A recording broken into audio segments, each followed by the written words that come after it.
Punjabi radio USA ਪੇਸ਼ ਕਰਦਾ ਹੈ ਅੱਜ ਦਾ ਦਿਨ ਸਿੱਖ ਇਤਿਹਾਸ ਵਿੱਚ।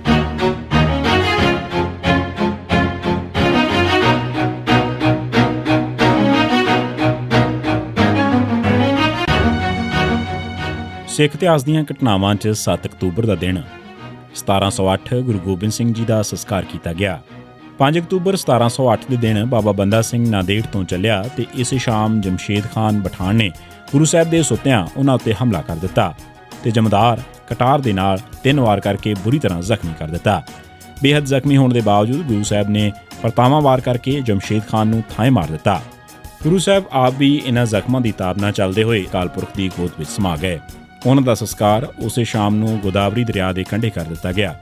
ਮਗਰੋਂ ਕਿਸੇ ਬ੍ਰਾਹਮਣ ਲਿਖਾਰੀ ਨੇ ਗੱਪ ਫੋਲ ਦਿੱਤੀ ਕਿ ਗੁਰੂ ਸਾਹਿਬ ਘੋੜੇ ਸਣੇ ਅਖੌਤੀ ਦੂਜੀ ਦੁਨੀਆ 'ਚ ਚਲੇ ਗਏ ਸਨ। ਅਜਿਹੀ ਗੱਪ ਗੁਰੂ ਨਾਨਕ ਸਾਹਿਬ ਬਾਰੇ ਵੀ ਫੈਲਾਈ ਗਈ ਸੀ। ਗੁਰੂ ਸਾਹਿਬ ਦੇ ਚੜ੍ਹਾਈ ਕਰਨ ਦਾ ਜ਼ਿਕਰ ਅਖਬਾਰਾਤ-ਏ ਦਰਬਾਰ-ਏ-ਮੁਅੱਲਾ ਵਿੱਚ ਮੌਜੂਦ ਹੈ। ਇਸ ਤੋਂ ਇਲਾਵਾ ਇਹੀ ਜ਼ਿਕਰ ਇੱਕ ਸਿੱਖ ਲੇਖਕ ਸੈਨਾਪਤੀ ਦੀ ਗੁਰਸੋਭਾ 1709, ਬਹਾਦਰ ਸ਼ਾਹ ਦੇ 3 ਸਮਕਾਲੀ ਮੁਸਲਮਾਨ ਲੇਖਕਾਂ ਦੀਆਂ ਕਿਤਾਬਾਂ ਮਿਰਜ਼ਾ ਮੁਹੰਮਦ ਦੀ ਇਬਾਰਤਨਾਮਾ 1716, ਮੁਹੰਮਦ ਕਾਸਿਮ ਦੀ ਇਬਾਰਤਨਾਮਾ 1723, ਮੁਹੰਮਦ ਸ਼ਫੀ ਦੀ ਮਿਰਾਤੇ ਵਾਰਦਾਤ 1734 ਤੇ ਇੱਕ ਹਿੰਦੂ ਲੇਖਕ ਚਤੁਰਮਾਨ ਸਕਸੈਨਾ ਦੀ ਚਹਾਰ ਗੁਲਸ਼ਨ ਵਿੱਚ ਵੀ ਮਿਲਦਾ ਹੈ। ਇਹਨਾਂ ਸਾਰੀਆਂ ਕਿਤਾਬਾਂ 'ਚ ਗੁਰੂ ਸਾਹਿਬ ਦੀ ਮੌਤ ਛੁਰਿਆਂ ਦੇ ਵਾਰ ਨਾਲ ਹੋਣ ਦਾ ਜ਼ਿਕਰ ਹੈ ਤੇ ਬਾਦਸ਼ਾਹ ਦੇ ਭੇਜੇ ਜ਼ਰਾ ਵੱਲੋਂ ਜ਼ਖਮ ਸੀਣ ਤੇ ਮਗਰੋਂ ਕਮਾਨ ਖਿੱਚਣ ਨਾਲ ਮੌਤ ਦਾ ਜ਼ਰਾ ਮਾਸਾ ਜ਼ਿਕਰ ਵੀ ਨਹੀਂ।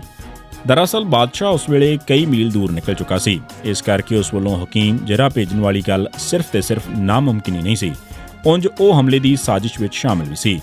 ਅਜਿਹਾ ਜਾਪਦਾ ਹੈ ਕਿ ਗੁਰੂ ਸਾਹਿਬ ਦੇ ਜ਼ਖਮੀ ਹੋਣ, ਜ਼ਖਮ ਸੀਣ ਤੇ ਫਿਰ ਕਮਾਨ ਖਿੱਚਣ ਦੀ ਦੁਰਘਟਨਾ ਹਾਦਸੇ 'ਚ ਮੌਤ ਹੋਣ ਜਾਂ ਕਮਾਨ ਖਿੱਚ ਕੇ ਆਪ ਮਨਜ਼ੂਰ ਕੀਤੀ ਮੌਤ ਦਾ ਪ੍ਰਚਾਰ ਵਜ਼ੀਰ ਖਾਨ ਜਾਂ ਬਹਾਦਰ ਸ਼ਾਹ ਨੇ ਕਰਵਾਇਆ ਹੋਵੇਗਾ ਤਾਂ ਕਿ ਉਹ ਖੁਦ ਨੂੰ ਗੁਰੂ ਸਾਹਿਬ ਉੱਤੇ ਕਰਵਾਏ ਹਮਲੇ ਤੋਂ ਸੁਰਖਰੂ ਕਰ ਸਕਣ।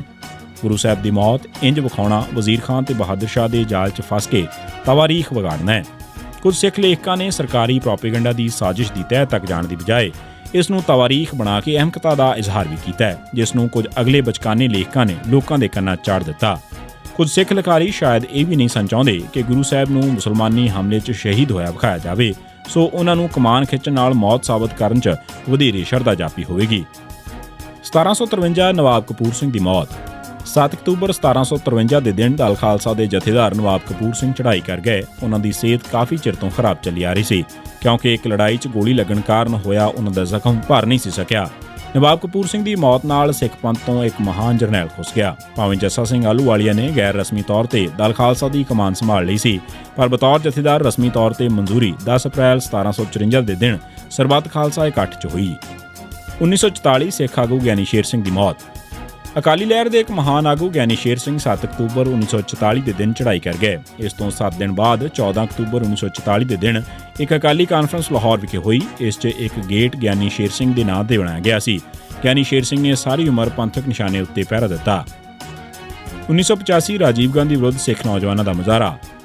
7 ਅਕਤੂਬਰ 1985 ਦੇ ਦਿਨ ਸਿੱਖਾਂ ਨੇ ਦਿੱਲੀ ਦੇ ਰਾਜੀਵ ਗਾਂਧੀ ਵਿਰੁੱਧ ਮੁਜ਼ਾਹਰਾ ਕਰਕੇ ਸਿੱਖਾਂ ਦੀਆਂ ਗ੍ਰਿਫਤਾਰੀਆਂ ਬੰਦ ਕਰਨ ਦੀ ਮੰਗ ਕੀਤੀ।